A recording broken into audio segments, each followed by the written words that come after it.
So you want a barrel chest like Arnold, but you still look like that little A-cup bird-chested preteen you've always been. You've got 3 easy ways to fix that. You're gonna have to stay tuned in this video to find out, assuming it doesn't get taken down by the YouTube gods, because I'm gonna put up a picture later that may or may not get my channel deleted.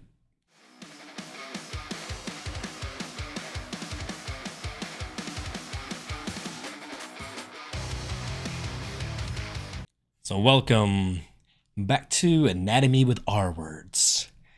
So I know you're sitting there with testicular cancer right now. It's like withered away. You're just on chemo. You're on life support. How are we going to fix this? Well, by going over the actual anatomy of the chest muscles, you can feel a contraction. So when you go to train, you're not left in the dark anymore on how to actually hit your pecs.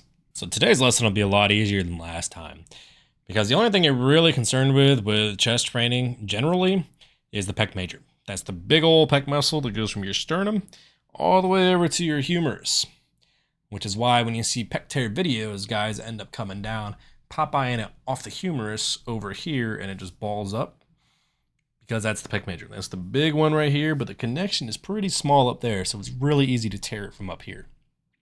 There is the pec minor. We're not really concerned with that too much. That's part of the rotator cuff. We can go over that in a shoulder video. And the shoulder video is probably going to be one that's a little more beefy. I'm the shoulder physical therapist assistant for the most part at the place I work. Everybody gives me their shoulders because I've torn mine twice and I've taken a bunch of courses on them. I can give you all kinds of shoulder information that you don't care about for bodybuilding. But if you have questions about it, feel free to ask me. My DMs are open anytime you want to ask. Just pop over to my Instagram and just shoot me some bullshit. I'm free to answer it whenever I don't have a patient or after hours or a husky sitting there poking me with his nose and punching me with his paws like he was a minute ago. So now that you know where the pec is, now the question is, what does it mean? What does it do? It's like a double rainbow. Oh my God, what does it mean? Help me.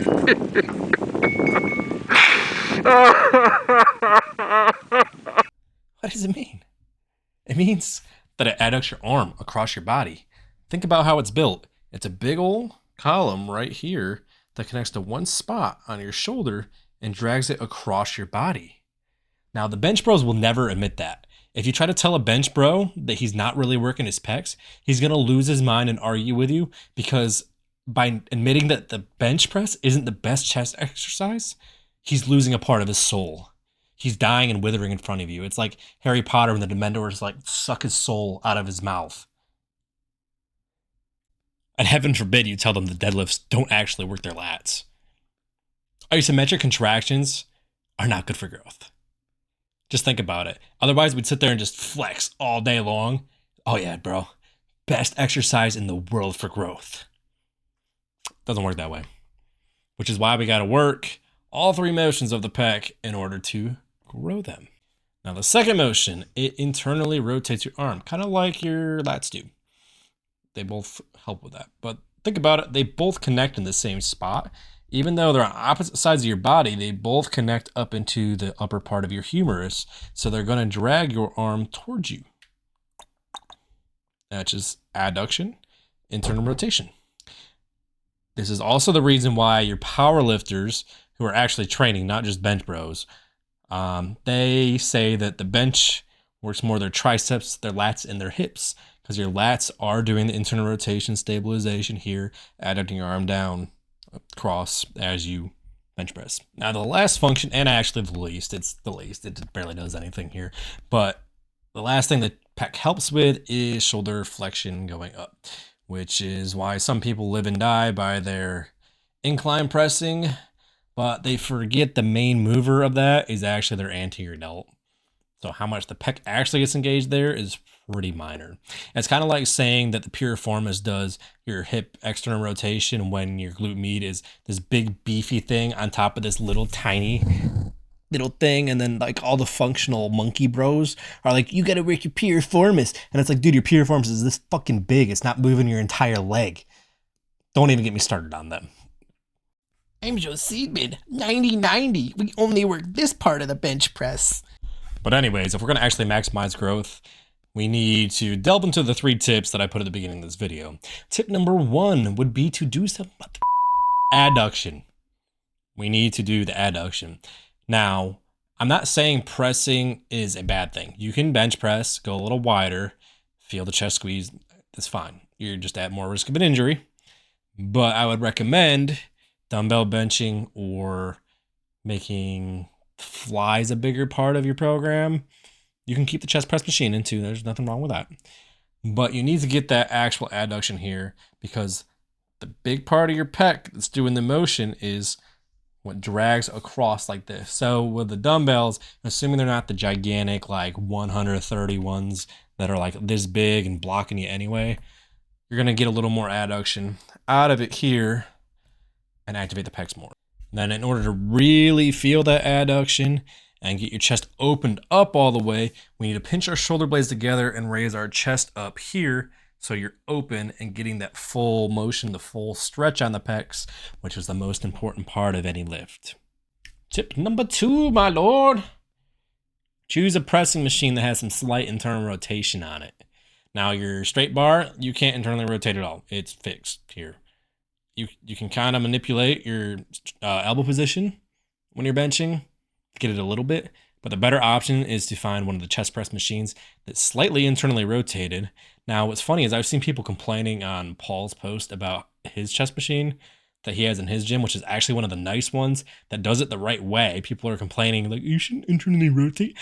The chest does internal rotation. It should be internally rotated slightly, not a whole lot. You don't want to pinch on your cuff real hard.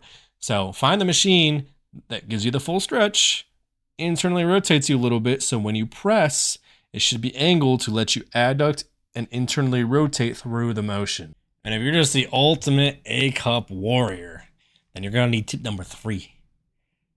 Now, this isn't something I recommend most people do because it could be classified under junk volume by some, but if it's really a lagging body part, I would go ahead and throw in some of your low flies where you're getting some shoulder flexion as you also cross midline.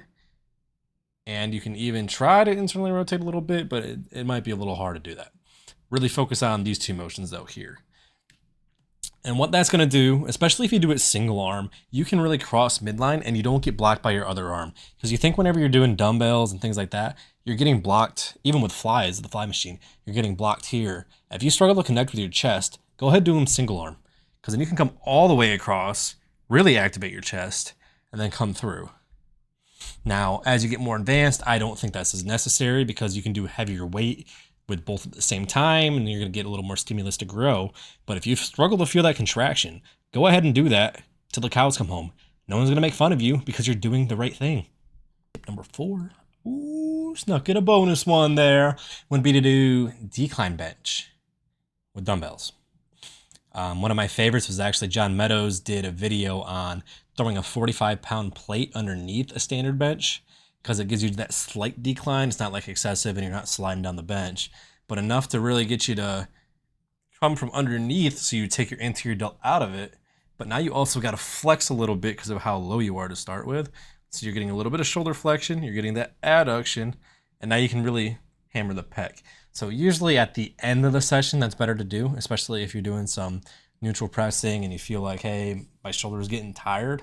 Go ahead, slide that 45 or the 25 if you have like one of those benches that need 2 pegs underneath the bench, get that slight decline, then hammer that until failure. And now that you've completed the guide to how to beat testicular cancer, you can now valiantly ring the bell as you're getting carted down the hallway, knowing that one day, you will be a based C-cup ladyboy.